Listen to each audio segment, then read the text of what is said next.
శ్రీమాత్రే నమ. జై గురు దత్తాత్రేయ నమ.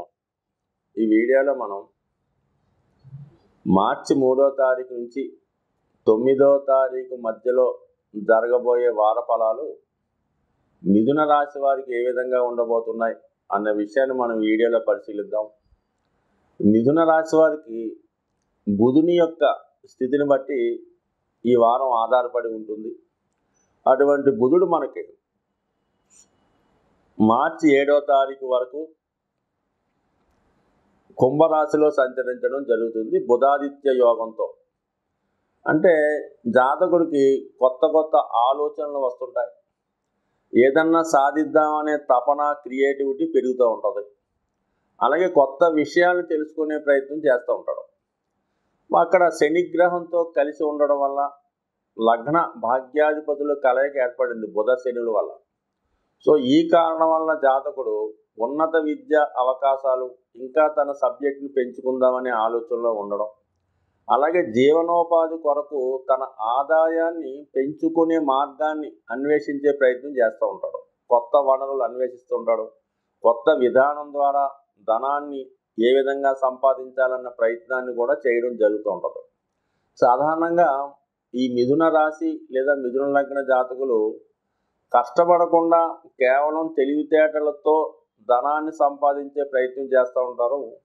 వీళ్ళు ఎక్కువగా స్కీములు లాంటి వాటికి, లింక్ మనీ సిస్టమ్ లాంటి వాటికి ఈ విధంగా వాళ్ళు అట్రాక్ట్ అవుతూ ఉంటారు.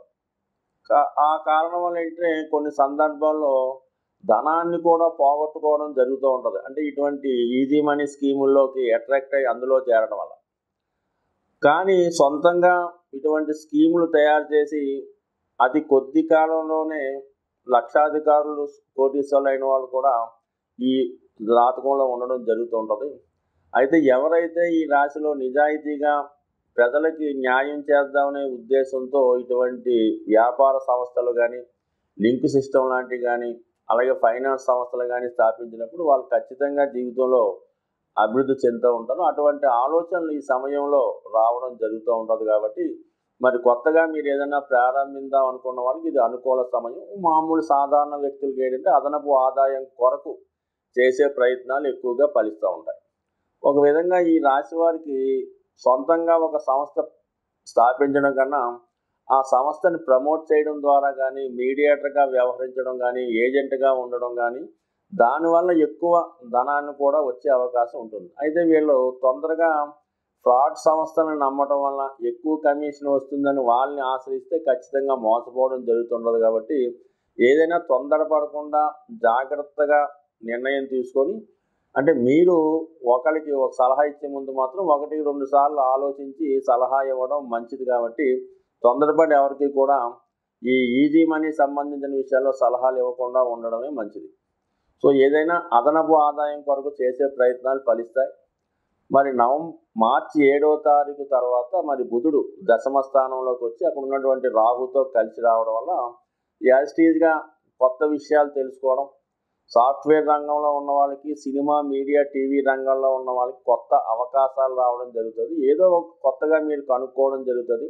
అది 10 మందికి పరిచయం చేయడం ద్వారా మీరు కొంత నేమ్ అండ్ ఫేమ్ కూడా ఈ సమయంలో వచ్చే అవకాశం ఉన్నది. అలాగే ఎక్కువగా విదేశంలో విద్య కొరకు కానీ, వ్యాపారం కొరకు కానీ, లేదంటే ఉద్యోగం కొరకు ప్రయత్నం చేస్తున్న వారికి మరి ఈ వారం చాలా అనుకూలమైన ఫలితాలు ఇవ్వడం జరుగుతుంది. మరి దానికి యాజిటీజ్గా గురువు 11వ స్థానంలో ఉన్నాడు. కాబట్టి మీరు వృత్తి సంబంధించిన విషయాల్లో ఏ ప్రయత్నం చేసినా, అలాగే వ్యాపార సంబంధించినవి కానీ, లేదంటే జీవిత భాగస్వామికి వివాహానికి సంబంధించిన ఏ ప్రయత్నం చేసినా ఖచ్చితంగా ఇప్పుడు ఈ గురువు యొక్క అనుగ్రహంతో 100% లబ్ధి పొందే అవకాశం ఉంటుంది. ఇక శుక్రుడు మనకి ఈ 7వ తారీఖున భాగ్యస్థానంలో శని భగవానుతో సంచరించడం వల్ల ముఖ్యంగా ఈ రాశిలో ఉన్నటువంటి స్త్రీలకి నూతన ఉద్యోగ అవకాశాలు, అలాగే దూర ప్రాంత ప్రయాణం చేయవలసి రావడం జరిగే అవకాశం ఉంటుంది ఈ రాశిలో ఉన్నటువంటి స్త్రీలకి. అలాగే విద్యార్థులకు కూడా కొత్త అవకాశాలు రావడం, అలాగే ఆర్థిక సంబంధించిన విషయాల్లో నూతన ప్రయత్నాలు ఫలించే అవకాశాలు కూడా ఉన్నాయి. సో ఇవన్నీ కూడా మీకు అనుకూలంగానే ఉండడం జరిగింది. అంటే మొత్తం మీద 9 10, 11 స్థానాల్లో ఉన్నటువంటి ఈ సుమారుగా ఉన్నటువంటి అన్ని గ్రహాలు కూడా మరి ఎప్పుడు కూడా ఈ భావాల్లో ఉన్నటువంటి ఫలితాలు మీకు గ్రహాలు మీకు అనుకూలిస్తాయి. ఎటొచ్చి అష్టమ స్థానంలో ఈ వారం అంతా కూడా సంచరిస్తే కుజగ్రహ ప్రభావం వల్ల మాత్రం మరి ప్రయాణాలు చేస్తున్న వారు, సాహస వృత్తుల్లో ఉన్నవాళ్ళు, వాహనాన్ని అతి వేగంగా నడిపేవారు చాలా జాగ్రత్తగా వ్యవహరించడం మంచిది. ఏదో విధంగా చిన్న చిన్న ఇబ్బందులు, ప్రమాదాలు లాంటి సూచనలు జరిగే అవకాశం ఉన్నాయి కాబట్టి సాధ్యమైనంత వరకు అటువంటి వాటికి జోలికి వెళ్లకుండా సేఫ్టీ మెజర్స్ పాటిస్తూ అతి జాగ్రత్తగా వాహనాలు నడిపేటప్పుడు కామన్గా మీరు ఉన్నటువంటి హెల్మెట్ ధరించడం, సీట్ బెల్ట్ పెట్టుకుంటే ఎటువంటి ఇబ్బందులు లేకుండా సేఫ్ జర్నీని ఎన్నుకోవడం మంచిది ఈ వారం అంతా కూడా. అంటే ఎప్పుడు కూడా మనకి ప్రమాదాలు చాలా ఉత్సాహంగా, సక్సెస్ఫుల్గా, ఆనందంగా ఉన్నప్పుడే ప్రమాదాలు జరుగుతుంటాయి కాబట్టి మరి అటువంటి మంచి సమయం ఒక పక్క జరుగుతుంది కాబట్టి ఎటువంటి అపశృతి రాకుండా మరి జాగ్రత్తగా ప్రమాదాలు రాకుండా చేస్తే ఈ వారం అంతా కూడా మీకు అదృష్టం వరించే అవకాశం ఉంది. జ్యోతిష శాస్త్రాన్ని శాసించే 27 నక్షత్రాలు, 9 గ్రహాలు, వీటన్నిటినీ శాసించే వ్యక్తి దైవం శివుడు, ఈశ్వరుడు. మనకి జ్యోతిష శాస్త్రం అంతా కూడా శివుడు పార్వతికి చెప్పినట్టు తెలుస్తూ ఉంటాం. ఈ విధంగా నవగ్రహాలను కూడా మరి శివుడే నియమించినట్టు మనకి పెద్దలు చెప్తూ ఉంటారు. సో ఈ కారణం వల్ల ఏంటంటే మీరు ఒక్కొక్క గ్రహానికి ఒక్కొక్క దైవం, అధిదేవత ఉంటారు. ఉదాహరణకి మేషరాశి కుజుడు. సో ఈ విధంగా అందరు దేవతల్ని, అన్ని నవగ్రహాలని పూజించే బదులు శివుని యొక్క అనుగ్రహం పొందితే కేవలం శివుడు మాత్రమే ఐశ్వర్యాన్ని ఇవ్వగలుగుతూ ఉంటాడు. సో అందుకని జాతకరీత్యా మీకు ఎటువంటి ఇబ్బందులు వచ్చినా కూడా, అందుకే వివాహం కాని వారికి శివుడికి అభిషేకం చేయమంటారు. అలాగే ఉద్యోగం రాకపోయినా శివుడికి అభిషేకం చేయమంటారు. అందువలన ఏంటంటే మరి ఈ నవగ్రహాల ద్వారా, మరి గ్రహాల గోచారం ద్వారా ఇబ్బంది పడుతున్న వాళ్ళు ప్రతి ఒక్కరు కూడా ఎంతో కొంత మంచి చెడ్డ ఉంటుంది. వాళ్ళందరూ కూడా మరి ఈ వారం వస్తున్నటువంటి మహాశివరాత్రి రోజు మరి వాళ్ళ ప్రాంతాలను బట్టి వాళ్ళ ఆచారాలు ఉంటాయి. కొంతమంది శివరాత్రి రోజు శివాలయంలో నిద్ర చేస్తూ ఉంటారు. కొంతమంది ఆ శివరాత్రి రోజు మెలకుగా ఉంటారు.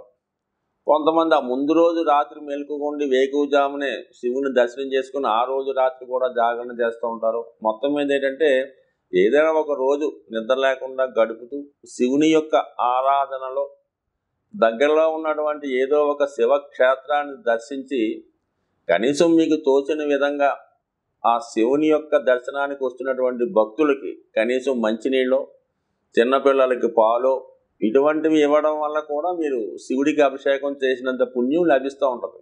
చాలా సందర్భాల్లో, కొన్ని సందర్భాల్లో మనం అనుకున్న దేవాలయంలో శివుని యొక్క దర్శనం మనకి లభించకపోవచ్చు. కానీ ఆ దర్శనానికి వచ్చిన భక్తులకి మీరు ఏదో ఒక సదుపాయాన్ని, సౌకర్యాన్ని, ఒక పండో ఫలమో వాళ్ళ స్థితిని బట్టి మీరు ఇచ్చినప్పుడు అంత గొప్పగా మీకు శివుని యొక్క అనుగ్రహం లభించే అవకాశం ఉంది. కాబట్టి ఖచ్చితంగా ఎవరైతే శాస్త్రాన్ని నమ్ముతున్నారో, ఎవరైతే మనకి మంచి చెడ్డలు ఉన్నాయని భావిస్తున్నారో ఖచ్చితంగా వాళ్ళు ఈ మహాశివరాత్రి రోజు ఖచ్చితంగా ఏదో ఒక శివాలయాన్ని దర్శించి వీలైతే ఆ రోజు జాగరణ చేస్తూ, అంటే భగవంతునికి దగ్గరగా భగవన్నామ స్మరణలో మీరు గడపడం వల్ల ఖచ్చితంగా మీకు ఈ సంవత్సరం అంతా కూడా శివుని యొక్క అనుగ్రహంతో నవగ్రహాల యొక్క మరి ఆశీర్వాదాన్ని, నవగ్రహాల యొక్క శుభ ఫలితాన్ని మీరు పొందుతారని ఆశిస్తూ స్వస్తి.